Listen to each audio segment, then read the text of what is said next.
Procrastination is universal conflict. It affects me, you, it affects everybody. Now, even though I'm a professional procrastinator going on 20 years of experience, but I've also done an extensive amount of research on the subject.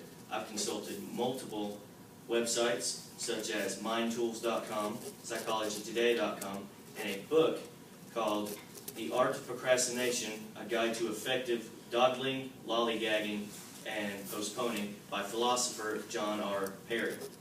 Now, today I will be explaining to you why we procrastinate and two very effective ways on how to avoid procrastination. But to start, the Webster Dictionary defines procrastination as to postpone or delay needlessly. That basically says to put something off for no reason at all, just because you want to put it off. And that's no way to do it. Now, in the article Breaking Procrastination on psychologytoday.com with no author, it does reference trained psychologist Professor Clary Lay, and she says that procrastination occurs when there is a significant time period between when we intend to do something and when we actually do it. So, and then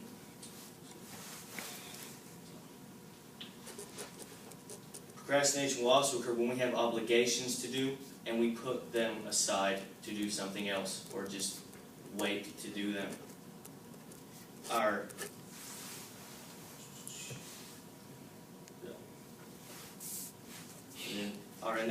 The audience analysis survey said that 63% of the audience here today are full-time students and 38% are part-time.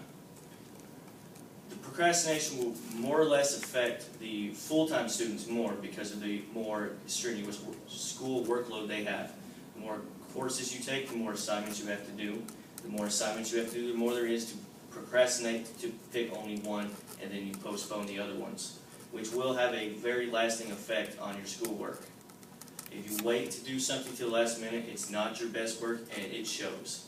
They may say that they work better under pressure, but that's not true. It will show up in your work. The analysis survey also showed that there is 50% of the audience works full-time, part-time, and 13% work full-time. Now, I'm not going to really compare part-time to full-time because working at all adds a lot to the procrastination. You have to balance your workload and your school load all together, which then you have to prioritize which is more important, and that leads to procrastination in both work and school, which will end up affecting your job and your school, which could lead to being fired and failing whatever assignments you have procrastinated on.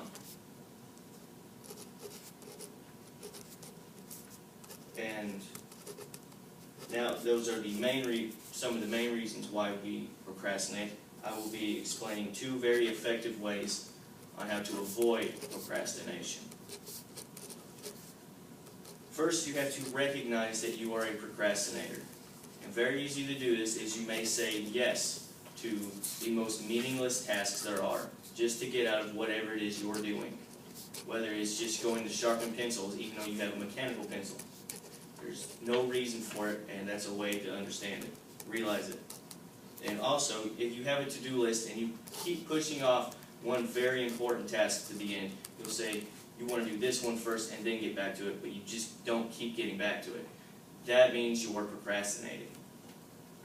The second effective way is to adopt anti-procrastinating habits. One way is to ask someone to check in on you when you're doing your work.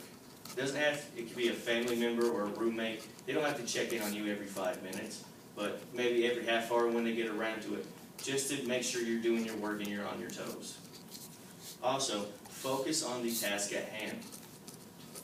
Whatever it is you're doing, that's what you're doing. If you have an idea to do something else, maybe write it down and then put it to the side. But focus on what you're doing. That's one way to overcome it. And in this book, John Perry's book, The Art of Procrastination, A Guide to Effective Dawdling, Lollygagging, and Postponing, he says, and I quote, "The trick is to pick the right sorts of projects. Do what you like, and you'll be able to not procrastinate about it. Now, you're going to have tasks that you don't like, and I understand that. But the trick is to make it to where you enjoy it, whether it's listening to music or maybe doing a task with a friend.